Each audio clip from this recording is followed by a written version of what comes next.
വാഹനക്കടത്തിൽ താരങ്ങളുടെ വീടുകളിൽ ഇഡിയുടെ റെയ്ഡ് നടക്കുകയാണ്. ദുൽഖർ സൽമാൻ, പൃഥ്വിരാജ്, അമിത് ചക്കാലക്കൽ എന്നിവരുടെ വീടുകളിലാണ് റെയ്ഡ് നടക്കുന്നത്. 17 ഇടങ്ങളിലാണ് ഭൂട്ടാൻ വാഹനക്കടത്തുമായി ബന്ധപ്പെട്ട റെയ്ഡ് നടക്കുന്നത്. പ്രാഥമിക അന്വേഷണത്തിൽ ഫെമ നിയമലംഘനം കണ്ടെത്തിയതായി ഇഡി. ശ്യാമപ്രസാദ് ഉത്തമനും പ്രദീപ് ജോസഫും അരുൺ ശങ്കറും വിവരങ്ങളുമായി നമ്മളോടൊപ്പം ചേരുകയാണ്. ആദ്യം പ്രദീപ് ജോസഫ് ചേരുകയാണ് ദുൽഖർ സൽമാന്റെ കൊച്ചിയിലുള്ള വീട്ടിൽ നിന്ന്. പ്രദീപ്, ഇഡി റെയ്ഡ് എപ്പോഴാണ് ആരംഭിച്ചത്? ഇതുമായി ബന്ധപ്പെട്ട് എന്തെങ്കിലും തരത്തിലുള്ള പ്രതികരണങ്ങൾ താരങ്ങളുടെ ഭാഗത്തുനിന്നോ മറ്റോ വരുന്നുണ്ടോ?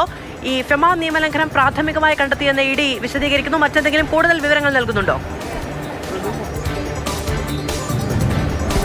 മധു, ഭൂട്ടാനിൽ നിന്നുള്ള അനധികൃത വാഹനക്കടത്ത്, ഒപ്പം വിദേശ നാണയ വിനിമയ ചട്ടങ്ങളുടെ ലംഘനം തുടങ്ങിയ കാര്യങ്ങൾ ഉണ്ടോ എന്ന് കണ്ടെത്തുന്നതിന് വേണ്ടിയാണ് അന്വേഷണ ഏജൻസിയായ എൻഫോഴ്സ്മെന്റ് ഡയറക്ടറേറ്റ് ഇപ്പോൾ സംസ്ഥാനത്തും തമിഴ്നാട്ടിലും വിവിധ ഇടങ്ങളിൽ റെയ്ഡുകൾ നടത്തിക്കൊണ്ടിരിക്കുന്നത്. രാവിലെ 6:30 മണിയോടുകൂടിയാണ് ഇഡിയുടെ പരിശോധന തുടങ്ങിയത്. കൊച്ചിയിൽ തന്നെ 4 ഇടങ്ങളിലാണ് പരിശോധന നടക്കുന്നത്. പനമ്പള്ളിനഗറിൽ ദുൽഖർ സൽമാന്റെ അല്ലെങ്കിൽ മമ്മൂട്ടിയുടെ വീട്, ഒപ്പം വൈറ്റില ജനതാ റോഡിലുള്ള വീട്, നടൻ പൃഥ്വിരാജിന്റെ വീട്, കൂടാതെ അമിത് ചക്കാലക്കലിന്റെ വീട് എന്നിങ്ങനെ 4 ഇടങ്ങളിലാണ് കൊച്ചിയിൽ ഇഡി പരിശോധന നടത്തുന്നത്. ഇത് കൂടാതെ തമിഴ്നാട്ടിൽ പരിശോധനകൾ നടത്തുന്നുണ്ട്. മലപ്പുറം, തൃശൂർ, കോയമ്പത്തൂർ തുടങ്ങിയ വിവിധ ഇടങ്ങളിലും പരിശോധനകൾ നടക്കുന്നുണ്ട്. ഒരേ സമയം 27 ഇടങ്ങളിലാണ് പരിശോധന നടക്കുന്നത്. നേരത്തെ കസ്റ്റംസും ഏതാണ്ട് ഇതേ ഇടങ്ങളിൽ പരിശോധനകൾ നടത്തിയിരുന്നു. അതേസമയം ഫെമ ചട്ടത്തിന്റെ ലംഘനം നടന്നിട്ടുണ്ടോ എന്നുള്ളതാണ് പ്രധാനമായും എൻഫോഴ്സ്മെന്റ് ഡയറക്ടറേറ്റ് പരിശോധിക്കുന്നത്. നിലവിലുള്ള നിഗമനത്തിൽ നിന്ന് ഫെമയുടെ 3, 4, 8 ചട്ടങ്ങളിലെ ലംഘനം നടന്നിട്ടുണ്ട് എന്നാണ് അന്വേഷണ ഏജൻസി പ്രാഥമികമായി ഒരു നിഗമനത്തിൽ എത്തിയിരിക്കുന്നത്. കൂടുതൽ നിഗമനങ്ങളിലേക്ക് എത്തുന്നതിന് വേണ്ടി അല്ലെങ്കിൽ അന്വേഷണം വിപുലമാക്കുന്നതിന്റെ ഭാഗമായാണ് കൂടുതൽ പരിശോധന എൻഫോഴ്സ്മെന്റ് ഡയറക്ടറേറ്റ് നടത്തുന്നത്. നേരത്തെ കസ്റ്റംസ് ദുൽഖർ സൽമാനിന്റെ അടക്കം വാഹനങ്ങൾ പിടിച്ചെടുത്തിരുന്നു. ഇന്നലെ ഇതുമായി ബന്ധപ്പെട്ട കേസ് ഹൈക്കോടതിയിലുണ്ടായിരുന്നു. വാഹനങ്ങൾ വിട്ടുകിട്ടണം എന്നാവശ്യപ്പെട്ടുകൊണ്ടാണ് ദുൽഖർ സൽമാൻ ഇന്നലെ കസ്റ്റംസിനെതിരെ ഹൈക്കോടതിയെ സമീപിച്ചത്. വാഹനങ്ങൾ വിട്ടുകിട്ടുന്നതിന് കസ്റ്റംസിന് അപേക്ഷ നൽകാൻ ഹൈക്കോടതി നിർദ്ദേശിക്കുകയായിരുന്നു. ഈ അപേക്ഷയിൽ അനുകൂലമായ തീരുമാനം ഉണ്ടാകുന്നില്ല എങ്കിൽ വീണ്ടും ഹൈക്കോടതിയെ സമീപിക്കാമെന്ന് നിർദ്ദേശിച്ചിരുന്നു. എന്തായിരുന്നാലും ഇതിന് പിന്നാലെയാണ് എൻഫോഴ്സ്മെന്റ് ഡയറക്ടറേറ്റും ഇന്ന് പരിശോധനകൾ നടത്തുന്നത്. ഇത്തരത്തിൽ വാഹനങ്ങൾ വാങ്ങിയ ആളുകളുടെ വീടുകളിലും ഗ്യാരേജിലും അല്ലാതെ തന്നെ പ്രമുഖ ഓട്ടോമൊബൈൽ വർക്ക്ഷോപ്പുകൾ, ഇത്തരത്തിൽ ഇതര സംസ്ഥാനങ്ങളിൽ നിന്ന് അല്ലെങ്കിൽ മറ്റ് ആഡംബര വാഹനങ്ങൾ കൊണ്ടുവന്ന് വിൽക്കുന്ന ഏജന്റുമാർ തുടങ്ങിയവരുടെ വീടുകളിലും വർക്ക്ഷോപ്പുകളിലും ഓഫീസുകളിലുമൊക്കെ ഇഡി പരിശോധന നടത്തുന്നുണ്ട്. ഏതാണ്ട് 200-ൽ-അധികം ആഡംബര വാഹനങ്ങൾ കേരളത്തിൽ ഭൂട്ടാനിൽ നിന്ന് എത്തിയതായി അന്വേഷണ ഏജൻസിക്ക് നേരത്തെ തന്നെ വ്യക്തമായിരുന്നു. കോടതി ഇത് പരിഗണിച്ചപ്പോൾ തെളിവുകളില്ലാതെ വ്യക്തികൾക്കെതിരെ ആരോപണം ഉന്നയിക്കുന്നത് ശരിയല്ല എന്നടക്കമുള്ള പരാമർശങ്ങൾ ഉണ്ടാവുകയുണ്ടായി. ഇതിനോടനുബന്ധിച്ചുള്ള ഇഡി റെയ്ഡ് ഉണ്ടാകുന്ന സമയത്ത് നമ്മൾ എന്താണ് അതിൽ നിന്ന് മനസ്സിലാക്കേണ്ടത്? കൂടുതൽ ദേശീയ അന്വേഷണ ഏജൻസികൾ ഇതുമായി ബന്ധപ്പെട്ട് താരങ്ങളുടെ വീടുകളിൽ മറ്റ് 10-17 ഇടങ്ങളിൽ ഇപ്പോൾ സമാന്തര പരിശോധന നടത്തുന്നു എന്നാണ് മനസ്സിലാക്കേണ്ടത്.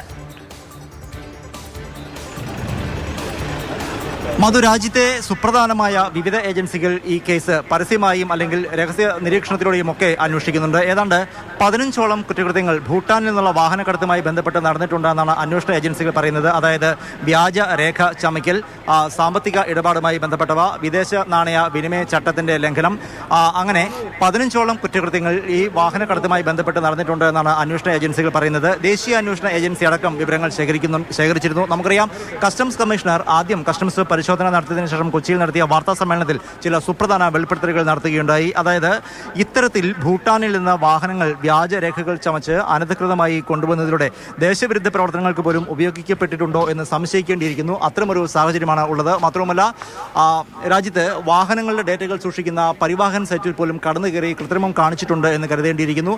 ഇത്തരം കാര്യങ്ങളെല്ലാം ബന്ധപ്പെട്ട വകുപ്പുകളെ അറിയിക്കുമെന്നാണ് അന്ന് കസ്റ്റംസ് കമ്മീഷണർ പറഞ്ഞത്. അപ്പോൾ തന്നെ വിവിധ അന്വേഷണ ഏജൻസികൾ, അതായത് കസ്റ്റംസിന് പിന്നാലെ എൻഫോഴ്സ്മെന്റ് ഡയറക്ടറേറ്റ്, ദേശീയ അന്വേഷണ ഏജൻസി ഉൾപ്പെടെയുള്ള അന്വേഷണ ഏജൻസികൾ വിവരങ്ങൾ ശേഖരിച്ചിരുന്നു. വിവിധ തലങ്ങളിൽ അന്വേഷണം തുടങ്ങിയിരുന്നു. അതിന്റെ ഒരു പരിണത ഫലം എന്ന് പറയാം. എൻഫോഴ്സ്മെന്റ് ഡയറക്ടറേറ്റ് ഇപ്പോൾ വിശദമായ പരിശോധനകൾ നടത്തി തുടങ്ങിയിരിക്കുന്നു. ഒപ്പം ദേശീയ അന്വേഷണ ഏജൻസി പരിശോധനകൾ നടത്തുന്നുണ്ട്. കാരണം ഇന്ത്യൻ സൈന്യത്തിന്റെയും ഒപ്പം വിവിധ എംബസികളുടെയും ഒക്കെ പേരിലാണ് വ്യാജ രേഖകൾ സൃഷ്ടിച്ചത്. കോയമ്പത്തൂരിൽ നിന്നുള്ള ഒരു ഏജൻസിയാണ് ഇത്തരത്തിൽ ഭൂട്ടാനിൽ നിന്ന് വാഹനങ്ങൾ രാജ്യത്ത് എത്തിച്ചത്. വ്യാജ രേഖകൾ ഉപയോഗിച്ച് അവ രജിസ്റ്റർ ചെയ്തത് പ്രധാനമായും ഹിമാചൽ പ്രദേശിലെയും ഒപ്പം അരുണാചൽ പ്രദേശിലെയും RT ഓഫീസുകൾ കേന്ദ്രീകരിച്ചാണ് ഇത്തരത്തിൽ വ്യാജ രേഖകളോടെ വാഹനങ്ങൾ രജിസ്റ്റർ ചെയ്തത്. ആ ഘട്ടങ്ങളിൽ ഒന്നും ഇവ പിടിക്കപ്പെട്ടിട്ടില്ല, അല്ലെങ്കിൽ മനസ്സിലാക്കാൻ ആർക്കും കഴിഞ്ഞിരുന്നില്ല. മനഃപൂർവ്വമോ അതല്ലാതെയോ എന്തായിരുന്നാലും ഈ വാഹന കടത്ത് എന്നുള്ള തരത്തിൽ വിവരം വെളിയിൽ വന്നിരുന്നില്ല. 200-ലധികം വാഹനങ്ങൾ കേരളത്തിലേക്ക് തന്നെ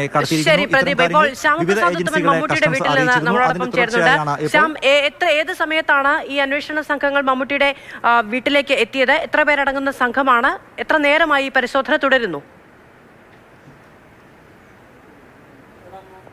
രാവിലെ 6 മണിയോടുകൂടിയാണ് ഈ മമ്മൂട്ടി ഹൗസ് എന്ന് പറയുന്ന ദുൽഖറിൻ്റെ ഈ പനമ്പള്ളി നഗറിലെ ആ വീട്ടിലേക്ക് എൻഫോഴ്സ്മെൻറ്റ് ഡയറക്ടറേറ്റ് എത്തിയത്. നമുക്ക് ഇപ്പോൾ ആ ദൃശ്യങ്ങളിൽ കാണാം. അതായത് എൻഫോഴ്സ്മെൻറ്റ് ഡയറക്ടറേറ്റ് അംഗം ആ വീടിന് അകത്താണ്.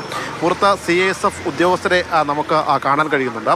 അതായത് രാവിലെയോടുകൂടി ഇവിടെ പരിശോധനയ്ക്ക് എത്തി. ഇത് എത്ര നേരം ഈ പരിശോധന എന്നത് സംബന്ധിച്ച് നമുക്ക് ഇപ്പോഴും അറിയില്ല. കാരണം അത് വിശദമായ രീതിയിലുള്ള പരിശോധന തന്നെയാണ്.